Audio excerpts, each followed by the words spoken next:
तो क्या हाल चाल स्टूडेंट, स्वागत है आप सभी का हमारे यूट्यूब चैनल में। स्टूडेंट, आज हम आपके लिए लेके आए हैं IUPAC नामकरण। इसमें क्या होता है कि हम किसी भी जो हमारे पास कार्बनिक यौगिक होता है उसका नाम लिखते हैं और ये हमारे पास एग्जाम में हर साल आता है। तो ये बहुत ही ज़्यादा मोस्ट इंपॉर्टेंट क्वेश्चंस होते हैं। 4 नंबर आपके आज पक्के हो जाएंगे। तो चलिए फिर स्टार्ट करते हैं। तो एकदम बेसिक से आपको पढ़ाया जाएगा और उसमें कोई भी आपको डाउट हो तो आप हमें कमेंट में पूछ सकते हैं। चलिए फिर स्टार्ट करते हैं। तो स्टूडेंट, हमारे जो क्वेश्चन पेपर में होता है वो इस तरीके से कुछ क्वेश्चन आते हैं जैसा कि आपको दिख रहा है यहाँ पे, ठीक है। इस तरीके के क्वेश्चन होते हैं। जैसे हमारे पास कोई भी IUPAC नाम मतलब क्या होता है, इसका भी मैं आपको बताऊंगा कि IUPAC का मतलब क्या होता है।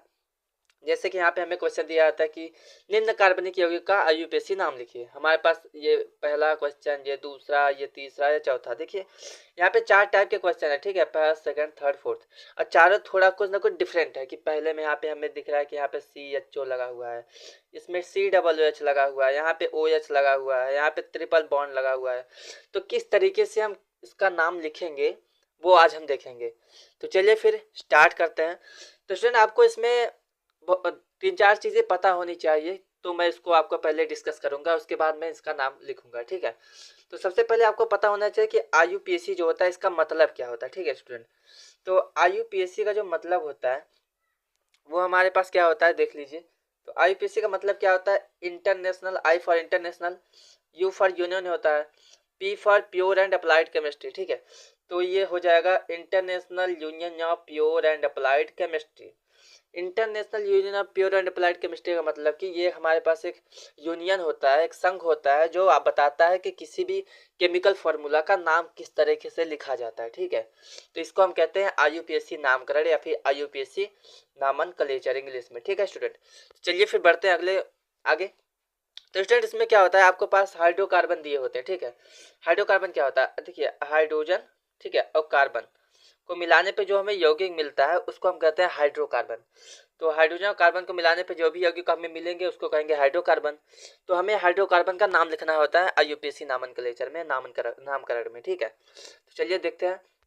तो इसमें स्टूडेंट आपको कार्बन की संख्या पता होनी चाहिए कि 1 कार्बन, 2 कार्बन, 3 कार्बन, कितने कार्बन होते हैं। तो उनके नाम किस प्रकार से लिखा जाता है वो आपको याद रखना है। तो देखिए कार्बन की जो संख्या होती है बेसिकली आप में 6 या 7 कार्बन तक आएगा। उससे ज़्यादा कार्बन वाली जो स्ट्रक्चर होती है वो नहीं आता है, वो क्लास 11th-12th में आएगा, ठीक है। तो देखिए जो कार्बन का जो संख्या होती है उसको हम कहते हैं एल्क। क्या कहते हैं, एल्क, ठीक है। कार्बन की संख्या को हम एल्क कहते हैं, ALK, ठीक। कार्बन की संख्या को एल्क कहते हैं। तो देखिए जब 1 कार्बन होगा तो हम उसको क्या कहेंगे, 1 कार्बन को हम कहते हैं मेथ, ठीक है स्टूडेंट। 2 कार्बन को हम कहते हैं एथ, 3 कार्बन को प्रोप कहते हैं, 4 को ब्यूट कहते हैं, 5 को पेंट कहते हैं, 6 को हेक्स कहते हैं, 7 को हेप्ट कहते हैं। ये आपको याद रखना है, ठीक है स्टूडेंट। तो मैंने अभी क्या बताया कि कार्बन की जो संख्या होती है, अगर आपके पास 1 कार्बन है तो आपको मेथ हो जाएगा, 2 कार्बन को हम एथ कहेंगे, 3 कार्बन को हम प्रोप कहेंगे, 4 को ब्यूट कहेंगे, 5 को पेंट कहेंगे, 6 को हेक्स कहेंगे, 7 को हेप्ट कहेंगे, ठीक है। तो ये सातों कार्बन की जो संख्या होती है ये आपको दिमाग में बैठा लेना है कि कितने कार्बन को हम कौन सा नाम देते हैं। चलिए फिर आगे बढ़ते हैं। तो इसी को स्टूडेंट हमने जैसे यहाँ पे आपको बता दिया है, कहाँ पे, यहाँ देख लीजिए आपके पास। तो स्टूडेंट जैसा कि हम यहाँ पे देख रहे हैं हमारे पास क्या दिया गया है, यहाँ पे कार्बन की संख्या हमें दी गई है। जैसे कि हमने लिखा क्या है कि एक तरफ हमारे पास कार्बन की संख्या दी गई है और दूसरी तरफ उसका नाम दिया है, ठीक है। तो 1 कार्बन को हम क्या कहते हैं, 1 कार्बन को मेथ कहते हैं, दूसरे को क्या कहते हैं, एथ कहते हैं। तीन कार्बन अगर होगा तो प्रोप होगा, 4 कार्बन को हम ब्यूट कहते हैं, 5 को पेंट कहते हैं, 6 को हेक्स कहते हैं। आप चाहे तो किसी भी जो नाम होता है उसको हिंदी में भी लिख सकते हैं एग्जाम में, इंग्लिश में भी लिख सकते हैं। यहाँ पे मैंने आपको हिंदी इंग्लिश दोनों में आपको प्रोवाइड किया है, तो आप जो समझ में आए आपको वो आप यूज़ कर सकते हैं। अब देखिए किसी भी नाम लिखने के लिए हमें 3 चीज़ों की ज़रूरत होती है, ठीक है।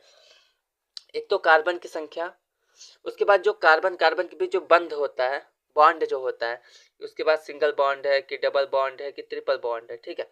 तो ये डिपेंड करता है। उसके बाद हमारे पास होता है कि सिंगल बॉन्ड का नाम क्या होता है, डबल बॉन्ड का नाम क्या होता है, ट्रिपल बॉन्ड का नाम क्या होता है। नाम भी इसको आपको याद रखना है, ठीक है स्टूडेंट। तो नाम लिखने के लिए हम क्या करते हैं, नाम लिखने के लिए आपको ये पता होना चाहिए कि अगर कहीं भी कार्बन कार्बन के बीच सिंगल बॉन्ड है तो उसको हम एन कहते हैं, ठीक है, एन कहते हैं। जैसे कि मान लेते हैं 1 कार्बन है हमारे पास, तो एक मान लेते हैं 1 कार्बन है, उसमें सिंगल सिंगल बॉन्ड है तो हमारे पास मेथ में एन जोड़ेंगे तो मेथेन हो जाएगा। 2 कार्बन है, 2 कार्बन को एथ कहते हैं, उसमें सिंगल बॉन्ड है, एन जोड़ेंगे तो एथेन हो जाएगा। ठीक है, उसी तरह से अगर हमारे पास डबल बॉन्ड कहीं पे दिया है तो डबल बॉन्ड को हम इन कहते हैं। क्या कहते हैं? इन।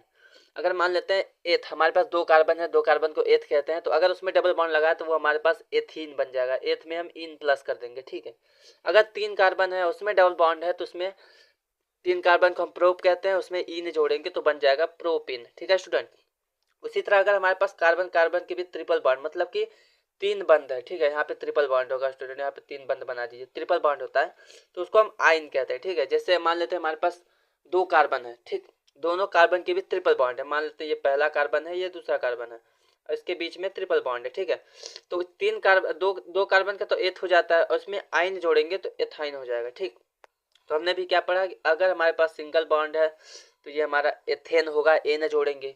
अगर हमारे पास डबल बॉन्ड है तो इन जोड़ेंगे तो एथीन हो जाएगा, और ट्रिपल बॉन्ड है तो एथाइन हो जाएगा। इस तरीके से हमें इसका नाम लिखना है। जैसे कि यहाँ पे देख लीजिए, मैं आपको बता देता हूँ 2-4 क्वेश्चन। तो जैसे कि हमारे पास सबसे पहले हम क्या करते हैं, कार्बन की संख्या को गिनेंगे। ठीक है, जैसे कि हमारे पास देख लीजिए यहाँ पे कितने कार्बन आपको दिए गए हैं। तो यहाँ पे अगर 1 carbon, 2 carbon, 3 carbon, 4 carbon, 5 carbon, 6 carbon, ये हमारे पास क्या है, हेक्स है। हेक्स मतलब 6 कार्बन है। अगर सिर्फ हमारे पास 5 कार्बन होता, बस इतना कार्बन है, इतना सिर्फ, तो ये हमारे पास पेंट हो जाता। लेकिन अगर सिर्फ 4 कार्बन है तो हम क्या कहेंगे इसको, तो इसको ब्यूट कहेंगे। ठीक है, तो कार्बन की संख्या को आपको याद रखना है, कितने कार्बन है। चलिए आगे बढ़ते हैं। तो उसी तरीके से स्टूडेंट, जैसे हमारे पास देख लीजिए, आपको याद रखना है जो कार्बन की संयोजकता होती है वो 4 होती है। कितनी होती है? 4। तो कार्बन 4 बंध बनाता है, ये आपको दिमाग में बैठा लेना है। और हाइड्रोजन जो होता है वो हमेशा एक बंध बनाता है। तो याद रखना है कि जो कार्बन की जो संयुक्ता होती है वो हमारे पास कितनी होती है, वो 4 होती है। मतलब कि कार्बन 4 बंध बनाएगा। ठीक है, इस तरीके से। और जो हमारे पास हाइड्रोजन होता है उसकी संयुक्ता 1 होती है, मतलब कि हमारे पास जो हाइड्रोजन होगा वो सिर्फ एक बंध बनाएगा, इस तरीके से।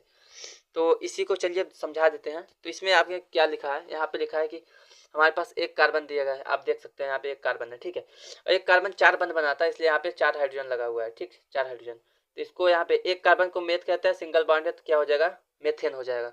उसी तरीके से अगर हमारे पास 2 कार्बन है तो देखिए ये दोनों कार्बन आपस में एक एक बंध से जुड़े हुए हैं। दोनों कार्बन का 3 बंध खाली है, इसलिए पहले कार्बन में भी 3 हाइड्रोजन है, दूसरे कार्बन में भी 3 हाइड्रोजन है। तो 2 कार्बन का हमारे पास एथ हो जाता है, और सिंगल बॉन्ड है तो एन जोड़ेंगे तो एथेन हो जाएगा। ठीक है, इसका नाम एथेन हो जाएगा। उसी तरीके से अगर हमारे पास 3 कार्बन है तो 3 कार्बन को हम प्रोप कहते हैं, और हर जगह सिंगल बॉन्ड है तो हो जाएगा प्रोपेन। हाइड्रोजन कैसे लगाएंगे, तो यहाँ देखेंगे ये वाला जो कार्बन है ये हमारे पास 3 हाइड्रोजन लिया है, क्योंकि इसका 3 बंध खाली है। ठीक है, तो स्टूडेंट ये आपको याद रखना है किस तरीके से कौन सा बंध हम यूज करते हैं। जैसे कि फिर से बता देता हूँ मैं आपको, यहाँ पे हमारे पास 3 कार्बन है। ठीक है, तो यहाँ पे बीच वाला कार्बन, तो देखिए बीच वाला कार्बन 2 कार्बन से जुड़ा है, एक इधर एक इधर वाले से, तो वहाँ पर 2 हाइड्रोजन बचेंगे तो 2 हाइड्रोजन लगा देंगे हम, इसकी 4 संयोजकता पूरी हो गई है। उसी तरीके से जो लास्ट वाला दोनों कार्बन है, इन दोनों लास्ट कार्बन जो है वो आपस में एक कार्बन से जुड़े हैं, तो 3 हाइड्रोजन इन दोनों के पास हो जाएंगे। ठीक है, तो आपको बस इतना देखना है कि हाइड्रोजन के पास 4 बंध होना चाहिए, हर हाइड्रोजन के पास 4 बंध होने चाहिए। ठीक है, तो जो भी आपके पास हाइड्रोजन उसके लिए यूज कर सकते हैं। जैसे कि मान लेते हैं हमारे पास 3 कार्बन है, 1 कार्बन, 2 कार्बन और 3 कार्बन। ठीक है, अब हमें यहाँ पे समझना है कि कितना हाइड्रोजन हम यूज करेंगे। तो आपको याद रखना है कि ये कार्बन देखिए 2 हाइड्रोजन यूज करेगा, क्योंकि इसके पास इसका 4 हो जाएगा। ठीक है, उसी तरीके से ये हाइड्रोजन ये कार्बन 3 हाइड्रोजन यूज करेगा, क्योंकि इसके पास इस तरीके से 4 हो जाएगा बंद। यहाँ पे कार्बन का 1 बंद है तो ये भी हमारे पास 3 हाइड्रोजन यूज करेगा, क्योंकि इसके पास भी 4 बंद होना चाहिए। तो यहाँ पे इस तरीके से हमें जो बनाया है इसको हम क्या कहेंगे, यहाँ पे आपके पास कितने कार्बन है, तो यहाँ पे हमारे पास 3 कार्बन है, 1 2 3। 3 को क्या कहते हैं, 3 को हम कहते हैं प्रोप, और हर जगह सिंगल बॉन्ड है तो ये हमारा क्या हो जाएगा, ये हमारे पास प्रोपेन हो जाएगा। तो इस तरीके से आपको इसको करना है। ठीक है स्टूडेंट, चलिए फिर बढ़ते हैं अगले क्वेश्चन की तरफ। तो सॉरी, अगले टॉपिक की तरफ, अगले स्ट्रक्चर की तरफ। तो हमारे पास यहाँ पे 3 कार्बन था तो प्रोप हो जाएगा, हर जगह सिंगल बॉन्ड है तो हमारे पास क्या हो जाएगा, ये हमारे पास हो जाएगा प्रोपेन। ठीक है, तो ये हमारे पास प्रोपेन हो जाएगा। उसी तरीके से यहाँ पे देखिए हमारे पास कितने कार्बन है, 1 2 3 4, 4 कार्बन है, ब्यूट हो जाएगा। उसके बाद सिंगल बॉन्ड है तो ये ब्यूटेन हो जाएगा। उसी तरीके से यहाँ पे 8 कार्बन है तो 8 को हम ऑक्ट कहते हैं, और सिंगल बॉन्ड है तो ये हो जाएगा ऑक्टेन। ठीक है स्टूडेंट, तो इस तरीके से आपको IUPAC नाम लिखना है। चलिए फिर बढ़ते हैं और अगले स्ट्रक्चर की तरफ जो हमारे पास आते हैं। तो अगर इस प्रकार से स्ट्रक्चर आपके पास आ जाता है कि हर जगह सिंगल बॉन्ड हो, कार्बन हो, तो सीधा आपको कार्बन की संख्या गिननी है, उसके बाद सिंगल बॉन्ड है तो उसमें एन लगा देना है, बस और कुछ नहीं करना है आपको। चलिए फिर बढ़ते हैं आगे। तो आगे स्टूडेंट मैंने अभी आपको बताया कि जब भी आपके पास सिंगल बॉन्ड होता है इस तरीके से, तो सिंगल बॉन्ड को हम क्या कहते हैं, सिंगल बॉन्ड को हम एन कहते हैं, ठीक है। और एल्क क्या होता है, एल्क हमारे पास कार्बन की संख्या होती है। तो अगर आपके पास 2 कार्बन है तो हमारे पास ये कौन सा हो जाएगा, ये हमारे पास हो जाएगा एथेन, ठीक है। उसी तरीके से अगर डबल बॉन्ड है तो इन जोड़ते हैं, ट्रिपल बॉन्ड है तो वाइन जोड़ते हैं। और 4 कार्बन के लिए हम क्या कहते हैं, एथ मेथ प्रो ब्यूट, 4 कार्बन है, चौथे वालों का ब्यूटेन कहते हैं, तो ब्यूट हो जाएगा, ठीक है। इस तरीके से हमें इसको करना है। चलिए देख लेते हैं। यहाँ पे स्टूडेंट देख लीजिए हमारे पास कितने कार्बन है, 1 2 3, 3 कार्बन को प्रोप कहते हैं और हमारे पास हर जगह सिंगल बॉन्ड है तो एन जोड़ेंगे तो बन जाएगा प्रोपेन, ठीक है। उसी तरीके से हमारे पास क्या है, यहाँ पे 2 कार्बन, 2 कार्बन क्या कहते हैं, एथ कहते हैं। एथ के बीच में डबल बॉन्ड है तो ये हमारे पास हो जाएगा, इन लगाएंगे एथिन बन जाएगा। उसी तरीके से हमारे पास 2 कार्बन है, 2 कार्बन के बीच ट्रिपल बॉन्ड है तो 2 कार्बन को हम एथ कहते हैं, ट्रिपल बॉन्ड के लिए आइन लगाते हैं तो बन जाएगा एथाइन, ठीक है। तो स्टूडेंट आपको जो कार्बन की संख्या है ये आपको बिल्कुल भी मिस नहीं करना है, कार्बन की संख्या को एकदम से याद रखना है अच्छे तरीके से। आपको कार्बन की संख्या जो होती है इसको याद रखना है कि एक कार्बन, 2 कार्बन, 3 कार्बन, सभी जितने भी कार्बन है उनकी संख्या के हिसाब से उनका नाम याद रखना है, ठीक है स्टूडेंट। तो चलिए फिर आगे बढ़ते हैं। तो स्टूडेंट अभी हमने क्या देखा है, अभी हमने देखा है कि हमारे पास जो कार्बन की संख्या होती है उस तरीके से हम कार्बन को गिनते हैं और double bond, single bond, triple bond के हिसाब से उसमें एन, इन या फिर आइन लगा देते हैं। चलिए फिर आगे देखते हैं। तो स्टूडेंट आगे हमारे पास क्या है, आगे हमारे पास दिया गया है कि किसी भी स्ट्रक्चर का नाम लिखने के लिए उसमें 3 चीज़ें होती हैं, ठीक है। कौन कौन सी चीज़ें, तो पहला हमारे पास है पूर्व लग्न, ठीक है। पूर्व लग्न क्या होता है, पूर्व लग्न ऐसा शब्द जो पहले लिखा जाता है, ठीक है। जो शब्द स्ट्रक्चर नाम लिखने के लिए सबसे पहले लिखे जाते हैं उसको हम कहते हैं पूर्व लग्न। और अनुलग्न क्या होता है, जो स्ट्रक्चर के बाद में, मतलब कि नाम के बाद में लिखा जाता है। मूल नाम क्या होता है, रूट वर्ड क्या होता है, रूट वर्ड मतलब कार्बन की संख्या, ठीक है। कार्बन की संख्या मेन नाम होता है, रूट वर्ड होता है, मूल शब्द होता है। अगर कार्बन की संख्या से पहले जो भी नाम लिखा जाएगा उसको हम कहेंगे पूर्व लग्न, उसके बाद में जो नाम लिखा जाएगा उसको कहेंगे अनुलग्न, ठीक है। तो इस तरीके से आपको इसको समझना है। तो जैसे कि यहाँ पे हमने क्या लिखा है, यहाँ पे हमने लिख दिया है कि इस तरीके से क्या होगा, जैसे कि हमारे पास जो अनुलग्न होते हैं, ठीक है। तो अनुलग्न हमारे पास कौन कौन से होता है, चलिए देख लेते हैं। सबसे पहले 2 तरीके से हमारे पास, हमने अभी क्या पढ़ा, अभी हमने पढ़ा कि 3 चीज़ें होती है, कौन कौन सी, या तो हमारे पास अनुलग्न होगा या पूर्व लग्न होगा या फिर रूट वर्ड, ठीक है। इतनी चीज़ें हमने पढ़ी है। कहाँ गया, इधर देख लेते हैं। तो यहाँ पे स्टूडेंट हमने पढ़ा है कि सबसे पहले कौन कौन सी चीज़ें होती है, तो हमारे पास एक पूर्व लग्न होता है। पूर्व लग्न ऐसा शब्द जो पहले लगता है उसको हम प्रीफिक्स कहते हैं। और अनुलग्न जो बाद में लगता है उसको हम सफिक्स कहते हैं। और रूट वर्ड मूल शब्द जो हमारे पास कार्बन की संख्या होती है, एथ मेथ प्रो ब्यूट, इसकी बात कर रहे हैं, ठीक है। तो चलिए सबसे पहले देख लेते हैं कि पूर्व अनुलग्न कौन कौन से होते हैं, पूर्व लग्न कौन कौन से होते हैं, ठीक है। तो देखिए किसी भी स्ट्रक्चर का नाम लिखने के लिए कुछ उसमें चीज़ें होती हैं, कुछ ऐड हुआ होता है, समूह होते हैं जिसको हम कहते हैं फंक्शनल ग्रुप या फिर सफिक्स, ठीक है। क्या कहते हैं, जिसको हम क्या कहते हैं, जिसको हम कहते हैं फंक्शनल ग्रुप, क्रियात्मक समूह कहते हैं, ठीक है। ये हमारे सफिक्स होते हैं। सफिक्स मतलब ये हमारे कार्बन के नाम के बाद लगते हैं, मतलब ये पूर्व लग्न होते हैं, ठीक है। जैसे कि मैंने सबसे पहले आपको स्ट्रक्चर दिखाया था, यहाँ पे क्या दिख रहा है आपको, यहाँ पे CHO आपको दिख रहा है, यहाँ पे COOH, यहाँ CH3, यहाँ पे ट्रिपल बॉन्ड। तो ये जो हमारे पास CHO है, CH3 है, ये सब जो चीज़ें हैं ये सब, ठीक है, ये सभी हमारे पास क्या होती है, ये सभी हमारे पास पूर्व लग्न होते हैं, ठीक है, सॉरी अनुलग्न होते हैं, ये अंत में लगते हैं, ठीक है। किसी भी स्ट्रक्चर के नाम के बाद अंत में CHO का नाम लिखते हैं, COOH का नाम लिखते हैं, OH का नाम लिखते हैं, तो ये हमारे पास क्या होते हैं, अनुलग्न होते हैं। तो इन्हीं के बारे में हम पढ़ लेते हैं, ठीक है। तो ये क्या होते हैं, इसका नाम कैसे लिखा जाता है, तो इसमें हमने सबसे पहले क्या देखा है, तो चलिए देख लेते हैं। हमारा सबसे पहले इसमें क्या होता है कि क्रियात्मक समूह होते हैं, ठीक है। अब क्रियात्मक समूह क्या होते हैं, ऐसे स्ट्रक्चर, ऐसे समूह जो किसी भी हाइड्रोकार्बन में लगते हैं तो वो अलग क्वालिटी प्रदर्शित करने लगते हैं, उसको हम कहते हैं अनुलग्न। जो भी समूह जुड़े होते हैं, सच यहाँ क्या लिखा है कि सबसे महत्वपूर्ण जो हिस्सा होता है वो कार्बन चेन में कोई भी विशेष परमाणु समूह का जुड़ना होता है, ठीक है। और इसी को हम कहते हैं क्रियात्मक समूह। और याद रखना है क्रियात्मक समूह आपके पास 4 टाइप्स के होते हैं, ठीक है। ये चारों क्रियात्मक समूह अनुलग्न होते हैं, मतलब कि इनका नाम बाद में लिखा जाता है। तो पहला क्रियात्मक समूह हमारे पास क्या दिया है, पहला क्रियात्मक समूह हमारे पास एल्कोहल है, ठीक है। एल्कोहल का देखिए स्ट्रक्चर हमारे पास सूत्र OH होता है और इसका नाम लिखने के लिए लास्ट में OL ऑल लगाते हैं। इंग्लिश में OL लिखेंगे, हिंदी में ऑल, ठीक है। दूसरा हमारे पास होता है एल्डिहाइड। एल्डिहाइड का जो सूत्र होता है वो CHO होता है। CHO अगर किसी में लगा है तो मतलब कि वो एल्डिहाइड है। और इसमें क्या होता है, इसमें जो अनुलग्न होता है किसी भी चीज़, इसका जो नाम लिखते हैं तो उसके लास्ट में हम क्या लगाते हैं, अल लगाते हैं, ठीक है। तीसरा हमारे पास है कीटोन। कीटोन का जो फॉर्मूला होता है वो CO होता है। और इसका नाम लिखने के लिए हम अंत में क्या लगाते हैं, ON लगाते हैं, ONE लगाते हैं। और चौथा हमारे पास है कार्बोक्सिलिक अम्ल। कार्बोक्सिलिक अम्ल को हम COOH कहते हैं। इसका नाम लिखने के लिए ओइक एसिड या फिर ओइक अम्ल यूज किया जाता है, ठीक है। अब याद रखना है कि ये तो क्रियात्मक समूह होते हैं, ये हमारे पास कितने होते हैं, ये सभी हमारे पास अनुलग्न होते हैं, ठीक है। अब देख लेते हैं पूर्व लग्न क्या होता है। देखिए पूर्व लग्न जो होते हैं उसको हम हैलोजन कहते हैं, ठीक है। हैलोजन, हैलोजन कौन से होते हैं, जैसे क्लोरीन, फ्लोरीन, ब्रोमीन, आयोडीन। जैसे कि यहाँ पे मैं आपको दिखा देता हूँ। तो जो हैलोजन होते हैं, ठीक है, हैलोजन कौन कौन से होते हैं, हैलोजन हमारे पास क्लोरीन, फ्लोरीन, ब्रोमीन, आयोडीन, ठीक है। इसको हम क्या कहते हैं, ये हमारे पास होते हैं पूर्व लग्न, मतलब कि ना कार्बन के पहले लगते हैं। तो अगर क्लोरीन होगा तो आपको क्लोरो लगाना है, फ्लोरीन होगा तो फ्लोरो लगाना है, ब्रोमीन होगा तो ब्रोमो लगाना है, आयोडीन होगा तो आयोडो लगाना है, ठीक है। जैसे कि यहाँ पे आपको दिखा दिखा दिया जाएगा कि किसी भी, देखो किसी भी चीज़ का जो नामकरण होता है उसको हम किस तरीके से करते हैं। तो नामकरण के लिए हमारे पास क्या दिया है, देखिए जैसे कि यहाँ पे मैं आपको बता देता हूँ एक, जैसे कि हमारे पास यहाँ पे कोई भी स्ट्रक्चर है, ठीक है। और यहाँ पे देखिए अनुलग्न, पूर्वलग्न और रूट वर्ड तीनों का यूज करेंगे, ठीक। तो ध्यान से देखिए, सबसे पहले हम क्या देख रहे हैं, यहाँ पे एक हमें स्ट्रक्चर दिया गया है, इसमें हमारे पास कार्बन है, ठीक है। जैसे कि मैं आपको अलग से बता देता हूँ, जैसे हमारे पास C है, ठीक, 2 कार्बन है, यहाँ पे OH लगा हुआ है, ठीक है।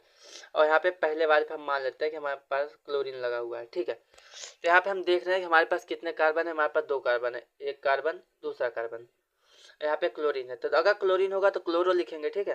तो क्या हो जाएगा हमारे पास, ये हमारे पास हो जाएगा क्लोरो, ठीक, क्लोरो हो गया। अब यहाँ पे देखिए 2 कार्बन है तो क्लोरो हो गया। और 2 कार्बन को हम क्या लिखते हैं, 2 कार्बन हमारा होता है एथ, तो ये हमारे पास एथ हो जाएगा। और एथ के बाद OH का ऑल लगाता है तो ऑल, ठीक है। तो ये chloro plus ethane plus all, तो हमारे पास क्या हो जाएगा, क्लोरो एथेनॉल, ठीक है। इस तरीके से हम इसका नाम लिखेंगे, तो ये हमारे पास क्लोरो एथेनॉल है। तो यही चीज़ें यहाँ पे इस तरीके से दी गई हैं। क्या दिया गया है, हमें बोला गया है कि आपके पास ये स्ट्रक्चर है, ठीक है, ये वाला, ठीक। तो अगर हम इसमें कार्बन की संख्या देखेंगे तो ये पहला कार्बन, ये दूसरा कार्बन, ये तीसरा कार्बन, ये चौथा कार्बन। याद रखना है कार्बन को उधर से गिनना है जिधर से हमारे पास क्रियात्मक समूह होते हैं। क्रियात्मक समूह मतलब जो मैंने अभी आपको दिखाया है, क्या दिखाया है आपको, क्रियात्मक समूह मतलब ये अल्कोहल होना चाहिए, एल्डिहाइड, कीटोन या फिर कार्बोक्सिलिक अम्ल। अगर ये चीज़ें हैं तो इधर से हम पहले नंबरिंग करेंगे कार्बन की संख्या लेते हुए, ठीक है स्टूडेंट। तो वही हमने आपको बताया है, जैसे कि यहाँ पे आप देख सकते हैं इधर OH है हमारे पास, तो OH से स्टार्ट करेंगे, पहला कार्बन, ये दूसरा, ये तीसरा, ये चौथा। उसके बाद ये चौथे वाले पे क्या दिख रहा है, चौथे वाले पे हमें क्या दिख रहा है, आयोडीन जुड़ा हुआ है, ठीक है। तो जब आयोडीन जुड़ा हुआ है तो हम क्या कहेंगे, हम इसको कहेंगे चौथे पे अधिक है। आयोडीन जो होता है क्लोरीन, सोरीन, ब्रोमीन, आयोडीन, ये हमारे पास होता है प्रीफिक्स, मतलब कि अनुलग्न होते हैं, तो इसका नाम पहले लिखेंगे। तो चौथे नंबर पे आयोडीन है तो ये 4 आयोडो होगा, ठीक है। क्या होगा, 4 आयोडो हो जाएगा। उसके बाद क्या है, कार्बन की संख्या, तो कार्बन की संख्या हमारे पास 4 है तो हो जाएगा ब्यूटेन। और OH है तो ब्यूटेन में OL लगाएंगे, ब्यूटेनॉल हो जाएगा। तो ये हमारे पास हो जाएगा 4 आयोडो ब्यूटेनॉल। 4 आयोडो ब्यूटेनॉल किससे आया, चौथे पे आयोडीन है तो 4 आयोडो हो गया, 4 कार्बन है तो ब्यूटेन हो गया, और OH है तो ऑल हो गया, तो ये हो जाएगा 4 आयोडो ब्यूटेनॉल। चलिए बढ़ते हैं आगे क्वेश्चन की तरफ। तो आगे स्टूडेंट अब आपको रूल समझना है कि किसी भी कार्बनिक यौगिक का नाम कैसे लिखा जाता है। सबसे पहले आपको क्या कहता है, सबसे लंबी श्रृंखला चुननी है। लंबी श्रृंखला मतलब ऐसा लाइन चुने जिसमें कार्बन सबसे ज्यादा हो, ठीक है, उसको हम कहते हैं। और उसमें क्रियात्मक समूह भी होना चाहिए, ठीक है, क्रियात्मक समूह भी उसमें आ जाए, ठीक है। ऐसा हमें लंबी श्रृंखला कार्बन वाला चैन खोजना है। उसके बाद उसमें नंबरिंग करनी है, पहला कार्बन, दूसरा कार्बन, तीसरा कार्बन, चौथा कार्बन, इस तरीके से, ठीक है। नंबरिंग करने के बाद अब याद रखना है नंबरिंग किधर से करेंगे। जैसे कि अभी मैंने आपको बताया कि नंबरिंग उधर से करते हैं जिधर से हमारे पास जो क्रियात्मक समूह होते हैं वो पहले पढ़ते हैं। जैसे कि मैंने OH था तो OH के बगल से कार्बन 1 2 3 4 स्टार्ट किया, उसी तरीके से आपको भी स्टार्ट करना है। जिधर क्रियात्मक समूह पास मिलेंगे उधर से ही आपको नंबरिंग करना है। तो क्रियात्मक समूह जिधर होंगे उधर से ही आपको गिनती करना स्टार्ट करना है। नाम लिखने के लिए फॉर्मूला आपको याद रखना है कि सबसे पहले क्या होता है, सबसे पहले हम आपके पास जो क्लोरोफ्लोरोकार्बन होते हैं, क्लोरो, फ्लोरो, ब्रोमो, आइडो, जो भी हमने हाइड्रोजन पढ़ा है, ठीक है, उसको सबसे पहले लिखेंगे, ठीक है। उसके बाद कार्बन की संख्या लिखेंगे, फिर बॉन्ड का नाम, अगर सिंगल बॉन्ड है जैसे कि सबसे पहले अगर क्लोरीन फ्लोरीन ब्रोमीन आयोडीन जुड़ा हुआ है तो हम क्लोरो फ्लोरो ब्रोमो आयोडो लिखेंगे। उसके बाद कार्बन की संख्या लिखेंगे, कार्बन की संख्या मतलब कि कार्बन की संख्या मतलब एथ है, मेथ है, प्रोप है, ब्यूट है, पेंट है, हेक्स है, जो हमने कार्बन की संख्या पढ़ा है वो। उसके बाद बॉन्ड का नाम लिखेंगे, बॉन्ड का नाम मतलब कि सिंगल बॉन्ड है तो एन, डबल बॉन्ड है इन, ट्रिपल बॉन्ड है तो आयन लिखेंगे। उसके बाद क्रियात्मक समूह का नाम, क्रियात्मक समूह मतलब कि ओ एच है तो ऑल, सी एच ओ है तो अल, सी ओ है तो हमारे पास ओन होता है, सी डबल एच है तो ओ ही कम होता है। इस तरीके से हम इसका नाम लिखेंगे, ठीक है। तो ये जो नामनक्लेचर होता है हमारे पास, ये मेन यही होता है। सबसे पहले आपको कार्बन की संख्या को गिनना है, उसके बाद कौन सा इसमें बॉन्ड लगा है, उसके बाद कौन सा क्रियात्मक समूह, इस तरीके से, ठीक है स्टूडेंट। तो चलिए आगे बढ़ते हैं, अब देखते हैं फाइनल हमारा जो क्वेश्चन है उसको प्रैक्टिस करेंगे। तो सबसे पहले यहाँ पे हमें क्वेश्चन दिया है कि हम आपके पास क्या दिया है, आपके पास ये दिया है, ठीक है। 4 कार्बन आपके पास है, 4 कार्बन का एथ मेथ प्रोप ब्यूट, 4 का ब्यूट होता है, सिंगल बॉन्ड है तो ये ब्यूटेन हो जाएगा, पहला आंसर खत्म। दूसरा हमारे पास क्या दिया है, दूसरा हमारे पास है कि आपके पास यहाँ पे कोई स्ट्रक्चर दिया है, ठीक है। और इसमें बोला गया है कि हमारे पास 4 कार्बन ये है और इस तीसरे कार्बन पे 2 कार्बन इस तरीके से जुड़े हुए हैं, ये दोनों इसके ऊपर, ठीक है।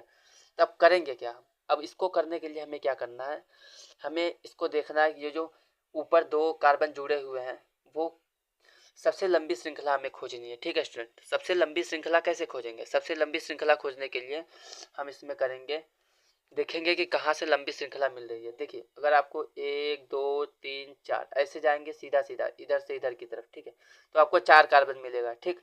लेकिन अगर स्टूडेंट हम थोड़ा इसको अलग तरीके से सोचें, तो अगर हम 1 2 3 3 तक यहाँ जाता है, फिर चौथा पांचवा ऊपर मिल जा रहा है, तो ये हमारे पास ये जो हमारे पास कार्बन है, ये हमारे पास मेन कार्बन है, क्योंकि इसमें सबसे ज़्यादा कार्बन मिल रहा है, मेन श्रृंखला ये है, ठीक है।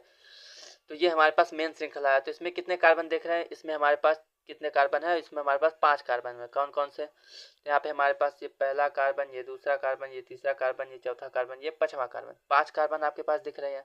तो 5 कार्बन का पेंटेन हो जाएगा, ठीक है।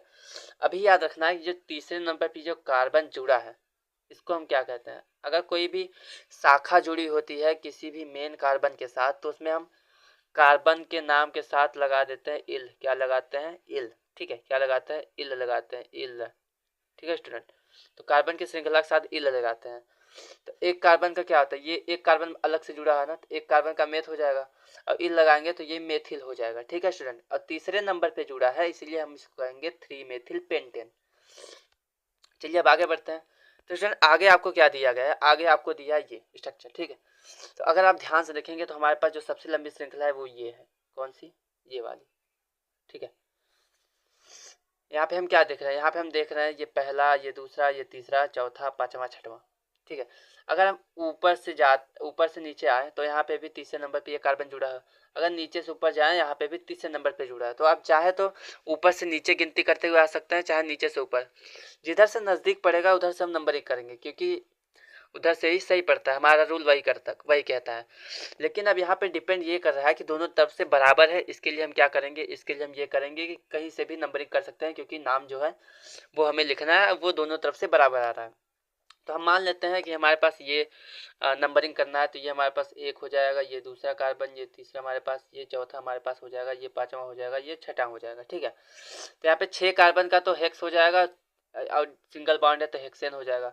अब तीसरे वाले पे एक कार्बन जुड़ा है, एक कार्बन को मेथ कहते हैं। अभी अभी हमने बताया है कि जब भी कोई भी कार्बन अलग से जुड़ा होता है तो उसको हम इल लगाते हैं, तो वो हमारे पास हो जाएगा मेथिल। अब ये सी जुड़ा किस नंबर पे है, ये जुड़ा है हमारे पास तीसरे नंबर पे। अगर हम नीचे से जाएं, ठीक है, अगर ऊपर से आते हैं तो 1 2 3 4 चौथे नंबर पे हो जाएगा, लेकिन नीचे जाएंगे तीसरे नंबर पे तो हम नीचे से नंबरिंग करेंगे, ठीक है। ये नंबरिंग जो है थोड़ा सा गड़बड़ हो चुका है, तो इस नंबरिंग को हम करेंगे। तो स्टूडेंट इसमें क्या होता है, इसमें आपको नंबरिंग करना है, नीचे से हम जाएंगे तो तीसरे नंबर पे ही मिल जाएगा। तो ये हमारे पास इस तरीके से 3 हो जाएगा, ये 4 हो जाएगा, ये 5 हो जाएगा, ये 6 हो जाएगा। तो हमारे पास तीसरे नंबर पे एक कार्बन है तो 3 मेथिल हो जाएगा, उसके बाद 6 के लिए हेक्सेन हो जाएगा, तो ये हमारे पास हो जाएगा 3 मेथिल हेक्सेन। चलिए फिर आगे बढ़ते हैं। तो स्टूडेंट आगे हमारे पास क्या दिया है कि नामकरण करने के लिए कुछ तरीके होते हैं। अब चलिए स्टेप बाय स्टेप सीख लेते हैं, वो अभी मैंने आपको रफली बताया है। चलिए स्टार्ट करते हैं।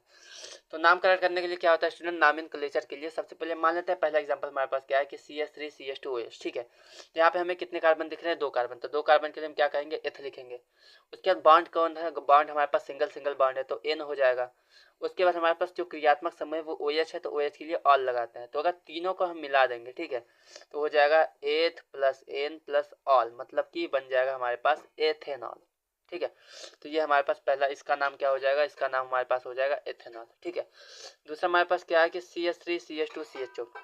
इसमें हमारे पास 3 कार्बन है, 3 कार्बन का हमारे पास प्रोप हो जाएगा। सिंगल सिंगल बॉन्ड है तो इसमें भी N हो जाएगा। और CHO के लिए हम अल लगाते हैं तो हमारे पास अल हो जाएगा। अगर हम तीनों को प्लस कर देते हैं तो हमारे पास क्या बन जाएगा? हमारे पास बन जाएगा प्रो प्लस N प्लस अल, मतलब कि ये हमारे पास हो जाएगा प्रोपेनल। ठीक है, तो जो इसका नाम है वो हमारे पास प्रोपेनल हो जाएगा। चलिए आगे बढ़ते हैं स्टूडेंट। तो आगे हमारे पास दिया गया है, आगे हमारे पास अब प्रैक्टिस के लिए यूज़ किए करेंगे। यहाँ पर हमारे पास पहला क्वेश्चन क्या है कि C और CHO 3 कार्बन है तो 3 कार्बन के लिए क्या करते हैं? 3 कार्बन के लिए प्रोप होता है। सिंगल बॉन्ड है तो हमारे पास प्रोपेन हो जाएगा। अब देखिए, पहले ये दूसरा ये तीसरा, उधर से नंबरिंग करेंगे जिधर क्रियात्मक समूह पास होगा। तो क्रियात्मक समूह हमारे पास CHO होता है तो इधर से नंबरिंग करेंगे तो पहला कार्बन, ये दूसरा कार्बन, ये तीसरा कार्बन। तो पहले कार्बन हमारे पास पहले पे CHO है तो 1 अल। ठीक है, तो फिर से देख लीजिए, 3 कार्बन है तो प्रोपेन हो गया, पहले पे CHO है तो 1 अल हो गया। ठीक है, इसको मिला के हम प्रोपेनल भी लिख सकते हैं। दूसरा कार्बन, दूसरा हमारे पास क्या दिख रहा है कि हमारे पास OH है। देखिए, इधर से इधर जाएंगे तो OH दूसरे नंबर पे पड़ रहा है, इधर से इधर जाएंगे तो तीसरे नंबर पे, नज़दीक दूसरे वाले से पड़ रहा है, इसलिए हम दूसरे वाला यूज़ करेंगे। ठीक है स्टूडेंट, तो यहाँ पे हम क्या करेंगे? अब यहाँ पे ये पहला कार्बन ये हो जाएगा, ये दूसरा हो जाएगा, ये तीसरा, ये चौथा। 4 कार्बन के लिए हम ब्यूटेन लिखते हैं और दूसरे पे OH है तो 2 वाल। ठीक है, तो ये ब्यूटेन 2 वाल हो जाएगा। चलिए बढ़ते हैं तीसरे क्वेश्चन की तरफ। तीसरा हमारे पास क्या दिया है कि हमारे पास CO है। ठीक है, ये CO यहाँ पे क्रियात्मक समूह जुड़ा हुआ है। अब ये हमारे पास नज़दीक किधर से पड़ेगा? तो इधर से नज़दीक पड़ेगा, तो हम इधर से इसको नंबरिंग करेंगे। ठीक है, तो इसको नंबरिंग करेंगे तो हमारे पास ये पहला कार्बन, ये दूसरा कार्बन, ये तीसरा कार्बन, ये चौथा कार्बन। तो 4 कार्बन का हमारे पास ब्यूटेन होता है और दूसरे पे CO जुड़ा है तो 2 ओन। ठीक है, इसको याद रखना है कि CHO के लिए हम अल लगाते हैं, OH के लिए ऑल लगाते हैं और कीटोन के लिए ओन लगाते हैं। ठीक है, दूसरे पे CO है तो 2 ओन हो जाएगा। चौथा क्वेश्चन क्या है हमारे पास कि हमारे पास यहाँ पे सेम टू सेम क्वेश्चन है OH वाला, बट यहाँ पे हमारे पास 3 कार्बन दिए हैं तो 3 कार्बन का तो हम प्रूफ हो जाएगा। अब देखिए, यहाँ पे डबल बॉन्ड भी है और डबल बॉन्ड किस पे है? डबल बॉन्ड हमारे पास पहले कार्बन पे है। ठीक है, तो हमारे पास 1 इन हो जाएगा और दूसरे पे OH है तो ऑल हो जाएगा। अब आपको इसमें क्या याद रखना है? इसमें आपको याद रखना है अगर कहीं पे हमारे पास डबल बॉन्ड मिल जाए तो डबल बॉन्ड जिधर से नज़दीक पड़ेगा उधर से नंबरिंग करेंगे। ठीक है, क्रियात्मक समूह और डबल बॉन्ड दोनों साथ साथ हो तब हम डबल बॉन्ड की तरफ से नंबरिंग करेंगे। तो ये हमारे पास ये पहला कार्बन, ये दूसरा कार्बन, ये इधर वाला तीसरा कार्बन। तो पहला 3 कार्बन के लिए तो हम प्रोप लिख देंगे। ठीक है, उसके बाद पहले वाले पे ही डबल बॉन्ड हमें मिल रहा है तो ये 1 इन हो जाएगा और OH दूसरे पे है 2 ऑल, तो मतलब कि प्रोपेन 1 इन 2 ऑल हो जाएगा। लास्ट क्वेश्चन हमारे पास क्या है कि हमारे पास ये 4 कार्बन दिया गया है, 3 कार्बन है और लास्ट में हमारे पास COOH जुड़ा हुआ है। तो 4 कार्बन का तो ब्यूटेन होता है। अब देखिए, COOH इधर है तो इधर से ये पहला कार्बन, ये दूसरा कार्बन, ये तीसरा कार्बन, ये चौथा कार्बन, इस तरीके से। तो पहले पे COOH है तो 4 कार्बन का ब्यूट हो जाएगा, सिंगल बॉन्ड है तो ब्यूटेन हो जाएगा। पहले पे COOH है तो 1 ओइक अम्ल, यहाँ पे ओइक अम्ल भी होगा। ठीक है स्टूडेंट, तो अम्ल भी बिल्कुल लिखना है, आपको मिस नहीं करना है। तो इस तरीके से हमने यहाँ पे नॉमेनक्लेचर कर लिया है। चलिए फिर आगे बढ़ते हैं। तो स्टूडेंट आगे हमारे पास एक और क्वेश्चन देखिए, यहाँ पे क्या दिखा है? यहाँ पे हमारे पास ये जो नाम है, इस नाम को आपको बिल्कुल भी रट लेना है, एथेनॉल। ठीक है, एथेनॉल या फिर एथिल अल्कोहल भी इसको कहते हैं। ये एग्जाम में आपके पास बार बार आता है तो यहाँ पे देख लीजिए इसको। तो हमारे पास 2 कार्बन दिए गए हैं और यहाँ पे OH जुड़ा है। तो देखिए, OH इधर से है, मतलब ये पहला कार्बन हो जाएगा, ये दूसरा कार्बन हो जाएगा। तो 2 कार्बन का हम क्या कहते हैं? 2 कार्बन का एथेन कहते हैं, एथ कहते हैं, सिंगल बॉन्ड है तो एथेन और पहले वाले पे OH है तो 1 ऑल, तो ये एथेन 1 ऑल या फिर हम इसको एथेनॉल भी कहते हैं। चलिए आगे बढ़ते हैं। तो आगे स्टूडेंट हमारे पास क्या दिया गया है? वही चीज़ है, अगर मान लेते हैं OH पहले की जगह बीच में आ जाए, तो अगर बीच में होगा तो चार्ज इधर से भी नंबरिंग कर सकते हैं। तो मान लेते हैं कि अगर ये पहला, ये दूसरा, ये तीसरा हो तो हमारे पास 3 कार्बन है तो प्रोपेन, दूसरे पे OH है 2 ऑल हो जाएगा। चलिए आगे बढ़ते हैं। तो आगे स्टूडेंट हमारे पास स्टेप कुछ है। आप देखें कि हमारे पास अभी तक हमने क्या पढ़ा है? क्लोरोफ्लोरोब्रोमो नहीं आया हुआ था। अब हम देखेंगे अगर क्लोरोफ्लोरोब्रोमो भी आ जाए, हेलोजन भी आ जाए, तो इसको हमने पढ़ा, ये हमारे पास पूर्व लग्न होते हैं, मतलब पहले लिखे जाते हैं। तो सबसे पहले देख लीजिए, मान लेते हैं हमारे पास CH3Cl है। ठीक है, तो क्लोरीन जुड़ा हुआ है तो क्लोरीन को पहले लिखेंगे। अब यहाँ पे क्लोरीन को हम क्लोरो लिख देंगे, उसके बाद CH3। तो एक कार्बन का क्या होता है, एक कार्बन का हम मेथ पढ़ते हैं, सिंगल बॉन्ड होगा तो एन लगाएंगे तो मतलब हो जाएगा क्लोरोमेथेन, इस तरीके से। ठीक है, चलिए आगे बढ़ते हैं। तो आगे स्टूडेंट हमारे पास वही चीज़ें हैं, मान लेते हैं हमारे पास 3 कार्बन है और इधर हमारे पास क्लोरीन जुड़ा हुआ है इस वाले पे। तो आपको याद रखना है जिधर क्लोरीन जुड़ा है उधर से नंबर करेंगे, तो ये पहला कार्बन, ये दूसरा कार्बन, ये तीसरा कार्बन। तो 3 कार्बन हमारे पास है, तो पहले क्लोरीन है तो 1 क्लोरो और प्रोपेन हो जाएगा 3 कार्बन का। उसी तरीके से यहाँ पे दूसरा हमारे पास बीच में क्लोरीन है तो कहीं से भी नंबरिंग कर सकते हैं, मान लेते हैं ये पहला है, ये दूसरा है, तीसरा। तो दूसरे क्लोरीन है तो 2 क्लोरो और 3 कार्बन का प्रोप होता है, सिंगल बॉन्ड है तो 2 क्लोरो प्रोपेन हो जाएगा। उसी तरीके से मान लेते हैं हमारे पास 4 कार्बन है और ब्रोमीन जुड़ा हुआ है, तो जिधर से ब्रोमीन नजदीक पड़ेगा उधर से नंबरिंग करेंगे, तो ये पहला कार्बन, ये दूसरा, ये तीसरा, ये चौथा। तो दूसरे ब्रोमीन है 2 ब्रोमो और हमारे पास 4 कार्बन है, तो 4 कार्बन का ब्यूट और सिंगल बॉन्ड है तो ब्यूटेन, तो हमारे पास हो जाएगा 2 ब्रोमो ब्यूटेन। चलिए आगे बढ़ते हैं। तो स्टूडेंट आगे हमारे पास क्या है कि किसी भी नाम को लिखने के लिए बस यही 3 चीज़ें आपको याद रखनी है। प्रीफिक्स मतलब अनुलग्न, अनुलग्न में क्या होता है, हेलोजन, मतलब कि क्लोरो आ जाएगा, फ्लोरो आ जाएगा, ब्रोमो आ जाएगा और आयोडो आ जाएगा। ठीक है, आयोडीन, इस तरीके से। स्टूडेंट आगे अब आगे क्या लिखा है, कार्बन की संख्या। तो सबसे पहले प्रीफिक्स मतलब अनुलग्न होना चाहिए, क्लोरो फ्लोरो ब्रोमो आयोडो। उसके बाद कार्बन संख्या कि एक कार्बन है तो मेथ, 2 है तो एथ, 3 है प्रोप, 4 है ब्यूट, 5 है पेंट, 6 है एक्स, इस तरीके से। उसके बाद बंध का नाम, सिंगल बॉन्ड है तो एन, डबल बॉन्ड है इन और ट्रिपल बॉन्ड है तो आइन होगा। उसके बाद सफिक्स होता है, पूर्व लग्न होता है, अनुलग्न होता है जिसको हम क्रियात्मक समूह कहते हैं। तो अगर ओ एच होगा तो ऑल लगाएंगे, सी एच ओ होगा तो अल लगाएंगे, सी डबल एच होगा तो ओ कम लगाएंगे और सी ओ होगा तो ओन लगाएंगे। ठीक है, चलिए फिर आगे देख लेते हैं। तो आगे स्टूडेंट वही चीज़ें हैं, तो आपको इसमें पहचानना है कौन सा क्रियात्मक समूह है। तो पहले में हमें देखिए, पहले में अगर आपको इससे दिख रहा है तो आप कभी भी ये नहीं कहेंगे कि ये सी ओ है, क्योंकि इधर एच भी है। तो आपको इसको क्या पढ़ना है, इसको हम पढ़ेंगे सी एच ओ। क्या पढ़ेंगे स्टूडेंट, इसको हम पढ़ेंगे सी एच ओ। सी एच ओ मतलब कि एल्डिहाइड, एल्डिहाइड मतलब कि जिसमें हम अल लगाते हैं। ठीक है, तो ये हमारे पास कौन सा क्रियात्मक समूह होगा, ये हमारे पास सी एच ओ वाला हो जाएगा। अगर सी और यहाँ पे डबल ओ है, फिर यहाँ पे ओ एच है, तो इसको हम टोटल मिला के क्या पढ़ेंगे, इसको हम सी डबल एच पढ़ते हैं, ओ कमला। और अगर इस तरीके से कि सी ओ है लेकिन आसपास कार्बन जुड़ा है तो ये हमारे पास कीटोन होगा, तब सी होगा। लेकिन अगर कार्बन नहीं है, वो ये जुड़ा है, तो उसको भी इंक्लूड करेंगे, सी डबल एच बनेगा। और अगर ये अच्छा है तो सी एच ओ बनेगा। ठीक है, ये आपको याद रखना है। चलिए बढ़ते हैं आगे। तो कार्बोक्सिलिक अम्ल जो होता है, जिसको हम सी डबल एच के नाम से भी जानते हैं, इसका नामनक्लेचर बहुत ही ज़्यादा इंपॉर्टेंट है क्योंकि ये हर साल आता है। तो याद रखना है कि इसके लास्ट में हम क्या लगाते हैं, इसके लास्ट में हम कार्बन का पहले नाम लिखते हैं। ठीक है, फिर सिंगल बॉन्ड, डबल बॉन्ड, उस तरीके से, और लास्ट में लगा देते हैं ओ कम्ल। जैसे कि हमारे पास अगर C S three C double O H है, तो सबसे पहले 2 कार्बन दिख रहा है तो एथ हो जाएगा हमारे पास, और सी डबल ओ एच है तो हमारे पास ओ कम्ल हो जाएगा। सिंगल बॉन्ड होगा तो एन लगाएंगे, मतलब कि एथ प्लस एन प्लस ओ कम्ल, मतलब कि ये हमारे पास एथेनोइक कम्ल हो जाएगा। इसको इंग्लिश में एथेनोइक एसिड कहते हैं। चलिए फिर आगे बढ़ते हैं। और इसी तरीके से मैं आपको यहाँ पे बता देना कुछ टिप्स होते हैं जिसको आपका यूज़ करना है नाम लिखने के लिए। सबसे पहले क्या करना है, अगर आप इंग्लिश में नाम लिखते हैं तो आपको जो ए एन ई में ई होता है उसको हटा देना है। ठीक है, जैसे कि हमारे पास मान लेते हैं एथेन है, उसमें ऑल लगा होता है, ओ एच जुड़ा है तो एथेनॉल बनेगा। तो एथेन की स्पेलिंग तो E T H N E होता है, ऑल का ओ एल होता है, लेकिन अगर आप इसको जोड़ेंगे तो ई हटा देना है, तो E T H N O L हो जाएगा। ठीक है, ई ओ एल नहीं लिखेंगे, नहीं तो ये आपका गलत हो जाएगा, रॉन्ग हो जाएगा।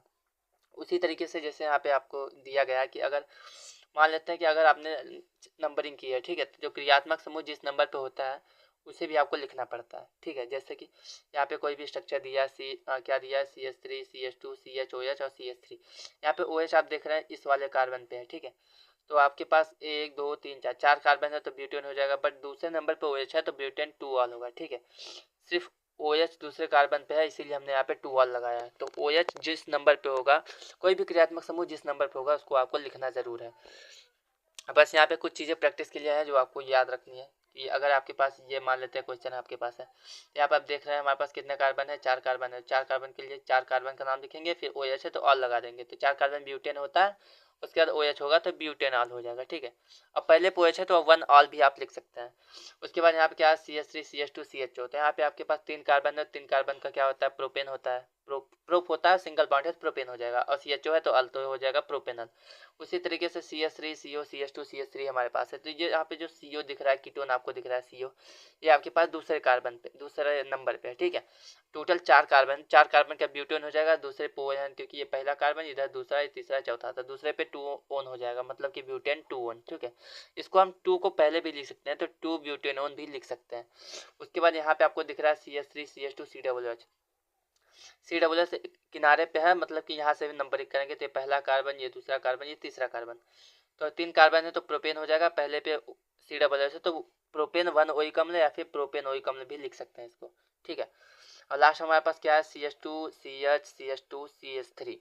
तो यहाँ पे देख लीजिए हमारे पास डबल बॉन्ड है, तो इधर से नंबर करेंगे तो ये पहला हमारे पास कार्बन, ये दूसरा है, तीसरा है, चौथा। तो यहाँ पे 4 कार्बन है, 4 कार्बन का क्या होता है, 4 कार्बन का हमारे पास होता है एथ मेथ प्रो ब्यूट, तो ब्यूट हो जाएगा। अब वो पहले वाले पे डबल बॉन्ड है तो ब्यूट 1 इन हो जाएगा, ठीक है, इस तरीके से।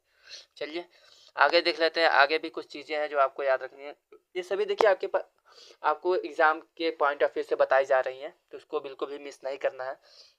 यहाँ पे अभ्यास के लिए टिप्स जो है आपको याद रखना है कि अगर मान लेते हैं क्लोरो फ्लोरो ब्रोमो आयोडो भी आ जाए तो आपको क्या करना है, आपको सबसे पहले कार्बन की संख्या देखनी है। मान लेते हैं ये हमारे पास सवाल है, ठीक है। तो इसमें हमें देख रहा है 1 कार्बन 2 कार्बन 3 कार्बन, 3 कार्बन है, 3 कार्बन का क्या होता है, प्रोप होता है।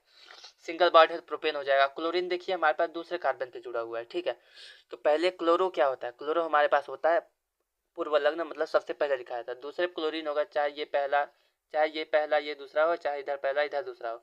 तो दूसरे पे तो 2 क्लोरो हो जाएगा, प्रोपेन हो जाएगा, ठीक है। उसी तरीके से हमारे पास HCHO होगा। तो 1 कार्बन के लिए क्या होता है, 1 कार्बन के लिए हमारे पास होता है मेथ, और CHO है तो मेथेनल हो जाएगा, ठीक है, मेथेनल। उसके बाद अगर हमारे पास ये हमारे पास क्वेश्चन है, हमारे पास CH3C डबल बॉन्ड CH3। तो हमारे पास 4 कार्बन है तो ब्यूट हो जाएगा। दूसरे कार्बन पे चाहे पहला दूसरा करे, चाहे पहला दूसरा करे, दूसरे नंबर पे ही दोनों तरफ से डबल बॉन्ड है तो ब्यूट हो जाएगा। दूसरे डबल बॉन्ड तो 2 इन हो जाएगा। उसी तरीके से आपको याद रखना है कि यहाँ पे CH3 CH CH3 CH2 CH3, ये अगर आपके पास, अगर आप ध्यान देंगे तो ये जो CH3 है हमारे पास है, ये इस पे जुड़ा हुआ है, ठीक है। तो हमारे पास जो CH3 है 1 कार्बन है तो मेथ हो जाएगा, अलग से जुड़ा होता है इल लगाते हैं तो ये हमारे पास मेथिल हो जाएगा। अब पहला ये दूसरा, तो दूसरे पे है तो 2 मेथिल, उसके बाद 1 2 3 4, 4 कार्बन है तो 2 मेथिल और ब्यूटेन हो जाएगा। लास्ट क्वेश्चन हमारे पास है CH3 CH2 Br। तो इधर Br है तो ये पहला कार्बन, ये दूसरा कार्बन, तो हो जाएगा 1 ब्रोमो, और 2 कार्बन है तो हमारे पास क्या हो जाएगा, 2 कार्बन के लिए एथ, तो मतलब हो जाएगा 1 ब्रोमो एथेन। तो इस तरीके से आपका नामनक्लेचर करना है। भी कुछ चीज़ें हैं जैसे कि पेंटेनल आपके पास है, ठीक है। पेंटेनल है, पेंटेन में 5 कार्बन होते हैं, फिर CHO होता है। तो इसमें क्या करना है आपको, आपके पास 2 चीज़ें एग्जाम में आती हैं, या तो आपको स्ट्रक्चर देगा, कहेगा नाम लिखिए, ठीक है। स्ट्रक्चर आपके पास होगा, स्ट्रक्चर से आपको नाम लिखना पड़ेगा। जैसे आपने यहाँ पे लिखा है ना, यहाँ पे आप देख सकते हैं, तो यहाँ पे आप देख सकते हैं, यहाँ पे मैं आपको दिखा देता हूँ। तो स्टूडेंट आपके पास स्ट्रक्चर होगा, अब बोलेगा नाम लिखिए, ठीक है। या तो आपको नाम लिखना पड़ेगा और आपके पास स्ट्रक्चर ऑलरेडी होंगे, जैसे कि आपके पास जो है, ठीक है। आपको क्या करना होगा, आपके पास ये नाम लिखा होगा एथेनॉइक अम्ल, प्रोपेनोइक, ब्यूटोइन, एथेनॉल, मेथेनॉल, ब्रोमोप्रोपेन। तो आपके पास ये नाम दिए होंगे, आपको स्ट्रक्चर बनाना पड़ेगा, ठीक है। तो ये आपको याद रखना है। जैसे कि मैं आपको एक बना के दिखा देता हूँ। जैसे मान लेते हैं हमारे पास प्रोपेनोइक अम्ल हमें बनाना है, ठीक है। प्रोपेनोइक अम्ल क्या बनाना है, प्रोपेनोइक अम्ल, प्रोपेनोइक अम्ल बनाना है। तो प्रोपेन है तो मतलब 4 कार्बन होगा, 1 कार्बन 2 कार्बन 3 कार्बन और 4 कार्बन। अब प्रोपेन ओइक है, ओइक मतलब ओइक किस में होता है, तो ओइक हमारे पास COOH में होता है, मतलब कि आपको यहाँ पे COOH लिख देना है, ठीक है। और यहाँ पे हाइड्रोजन हो जाएगा H, ये भी हाइड्रोजन हो जाएगा, H हो जाएगा, H हो जाएगा, यहाँ पे H हो जाएगा, इधर H हो जाएगा और इधर H हो जाएगा, ठीक है। तो ये हमारे पास प्रोपेनोइक अम्ल का हो जाता है। अगर स्टूडेंट मान लेते हैं हमारे पास और कोई मिल जाता है, जैसे कि यहाँ पे आपको दिया गया है, जैसे कि मान लेते हैं हमें बनाना है, कहाँ गया, ठीक है। मान लेते हैं हमें ये बनाना है, इसमें से कोई भी मान लो स्ट्रक्चर बनाना है। जैसे कि हमारे पास मान लेते हैं ये बना है ब्यूट 2 इन, ठीक है। इसको हमें बनाना है ब्यूट 2 इन को। तो ब्यूट 2 इन को कैसे बनाएंगे, तो ब्यूट 2 इन को बनाने के लिए हम क्या करेंगे, ब्यूट है मतलब कि 4 कार्बन होगा तो ये एथ हो गया, ठीक है। हमारे पास ये ये हमारे पास एथ हो गया, ये मेथ हो गया, ये प्रोप होगा, ये ब्यूट हो गया। 2 इन है, 2 मतलब दूसरे नंबर पे, तो ये पहला कार्बन ये दूसरा, चाहे तो ये पहला ये दूसरा हो जाएगा। इन है मतलब डबल बॉन्ड, मतलब दूसरे पे आपको डबल बॉन्ड लगाना है, मतलब यहाँ पे डबल बॉन्ड हो जाएगा। और जो भी चीज़ें खाली है वहाँ पे हाइड्रोजन लगा दीजिए। ये कार्बन तो यहाँ पे 3 हाइड्रोजन हो जाएगा, यहाँ पे 1 हाइड्रोजन हो जाएगा, यहाँ पे 1 हाइड्रोजन, यहाँ पे 3 हाइड्रोजन, ठीक है। तो इस तरीके से आपको बना देना है कोई भी स्ट्रक्चर। तो एग्जाम में आपके पास स्ट्रक्चर आएंगे, नाम लिखना होगा या फिर नाम आएगा, आपको स्ट्रक्चर बनाना होगा, ठीक है स्टूडेंट। तो चलिए फिर आगे बढ़ते हैं। तो यही चीज़ें हैं, आपको इसको बनाना पड़ेगा, ठीक है। जैसे कि एथाइन है, हमारे पास 2,2 डाइमिथिल प्रोपेन है, क्लोरोएथेन है, ब्यूटेन 2 ऑल है। तो आपको मैंने नाम लिखना IUPAC नॉमेनक्लेचर सिखाया है, बट एग्ज़ाम में इसका उल्टा भी आ सकता है कि आपको नॉमेनक्लेचर नाम दिया रहेगा बट आपको स्ट्रक्चर बनाना होगा। तो ये आपको प्रैक्टिस करना है। अगर आपको इसके लिए भी वीडियो चाहिए तो आप हमें कमेंट में लिखिए कि सर हमें स्ट्रक्चर बनाने नहीं आ रहा है, IUPAC नाम हम सीख चुके हैं बट हमें नाम से स्ट्रक्चर नहीं आ रहा है, तो उसके लिए हम आपको वीडियो प्रोवाइड करेंगे। तो अगर आपको ये वीडियो पसंद आया तो स्टूडेंट अब थैंक यू, अगर आपने ये पूरा वीडियो देखा है धन्यवाद आपका। तो अगर आपको ये वीडियो पसंद आया तो चैनल को सब्सक्राइब करें, वीडियो को लाइक शेयर करना ना भूलें, दोस्तों हम शेयर करें, बेल आइकन को प्रेस कर दें जिससे भी कोई भी नोटिफिकेशन सबसे पहले आपके पास पहुंच जाए। और अगर आपको क्वेश्चन पेपर चाहिए तो हमने अपने चैनल पे क्वेश्चन पेपर आपके लिए प्रोवाइड किए हैं, तो आपको बिल्कुल भी किसी भी चीज़ को मिस नहीं करना है। क्वेश्चन पेपर को देखिए, क्वेश्चन पेपर सॉल्व कीजिए, कोई भी आपको डाउट हो तो कमेंट में बताएं। चलिए फिर मिलते हैं एक और मोस्ट इंपॉर्टेंट क्वेश्चन के साथ, तब तक के लिए धन्यवाद।